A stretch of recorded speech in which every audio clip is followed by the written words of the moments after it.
Good morning. Happy Tuesday. So today I developed a really quick and simple thought, hopefully something that's practical that can help you. I know that I need it. So Proverbs 4:11 says, I've taught thee in the way of wisdom. I have led thee in right paths.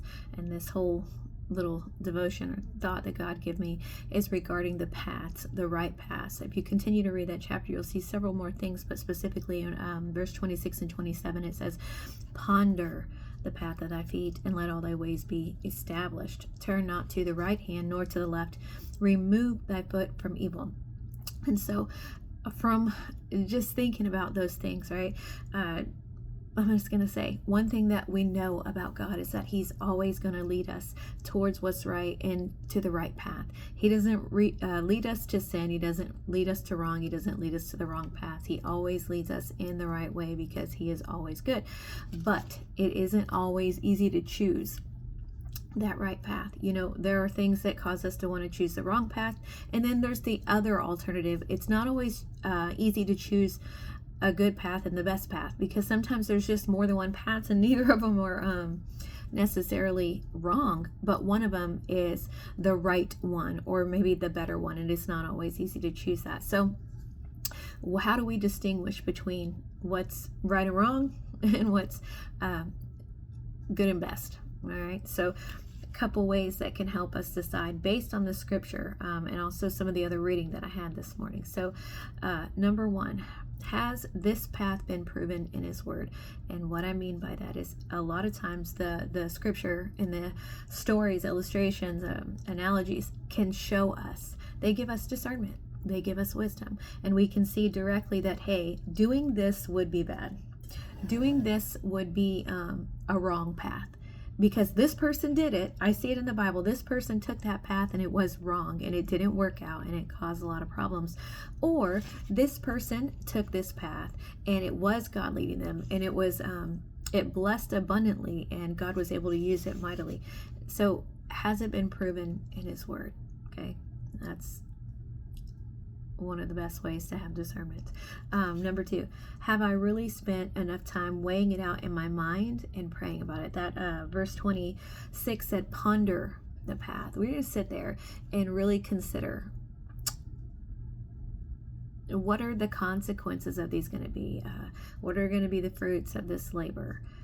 It's like the law of sowing and reaping. What's going to come about of it? Have I really sat and considered your pros and cons?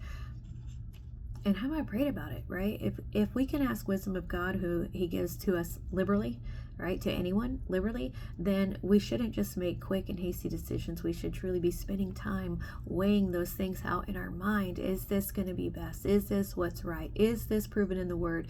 Am I praying and asking God about it? Is he giving me wisdom, guidance, and direction? So number two, spending time on it and praying about it. And then lastly, is this something that God would do?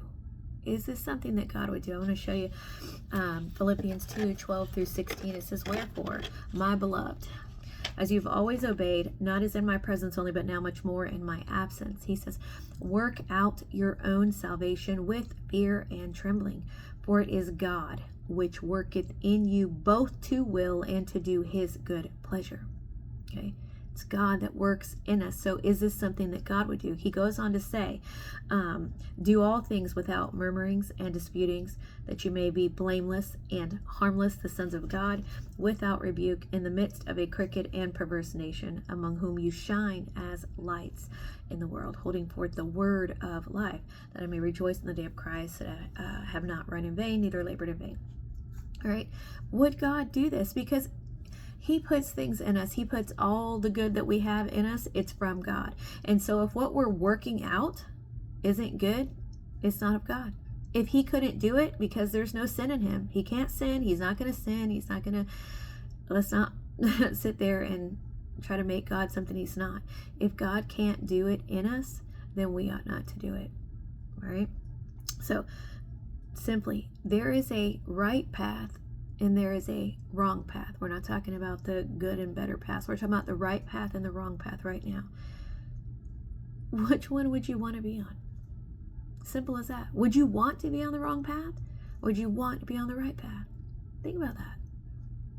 Who's going to say they want to be on the wrong path?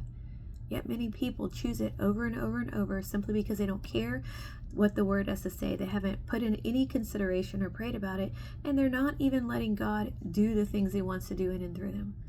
And so think about that today. I'm definitely going to. Do I want to be on the wrong path or the right path? Be blessed.